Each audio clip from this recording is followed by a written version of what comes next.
আজকে সোমবার, এখন বাজে প্রায় রাত ৯টা। আমি থাকি ক্যারি, নর্থ ক্যারোলাইনার, ইউএসএতে। আজকে ওয়েদার বলছে -1। আর ভিডিওটা দেখে বুঝতেই পারছো যে ঠান্ডা কীরকম পড়েছে আমাদের এখানে। আজকে প্রথমবার এরকম হালকা হালকা বরফ পড়ছে। এটা কিন্তু হার্ড আইস না, এটাকে বলা হয় স্নো ফ্লুরিজ। মানে এই বরফটা না খুব হালকা পাতলা টাইপের, বেশ কিছুক্ষণ অবধি এখানে এরকম টাইপের বরফ হালকা হালকা পড়বে। তারপর কিছুক্ষণ পরে এটা বন্ধ হয়ে গেছিলো। এটা মানে এরকম যদি আমাদের এখানে সারা রাত পড়ে তখন গিয়ে 1-2 ইঞ্চি মতন বরফ জমবে। কিন্তু আমাদের এখানে খুব একটা বরফ পড়ে না, খুব হালকা হালকাই এখানে এরকম বরফ পড়ে। হার্ড আইস যেটাকে আমরা বলি সেরকম টাইপের, রাস্তায় একদম পুরো বরফ জমে যাওয়া, সেই জিনিসটা এখানে খুব একটা হয় না।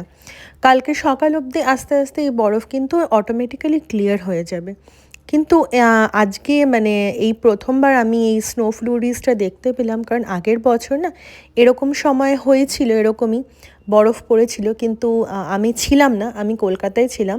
বাট এই বছর এখানে আছি বলে এই জিনিসটা ফার্স্ট টাইম ফিল করতে পারছি। বিগত মানে 3-4 বছরের মধ্যে লাস্ট 2 বছর ধরে, মানে আগের বছর আর এই বছর, এই 2টো বছর এরকম স্নো ফ্লুরিজ পড়ছে। তার আগের 2-3 বছর এখানে বরফ বা স্নো ফ্লুরিজ কোনোটাই এরকম কিছু হয়নি। আমি জাস্ট আমার অ্যাপার্টমেন্টের নিচেই দাঁড়িয়ে আছি, খুব বেশি দূর অবধি যাইনি। আর দেখতেই পাচ্ছ সমস্ত গাড়িগুলো একদম একটা এই স্নোয়ের একটা হালকা লেয়ার পড়ে গেছে।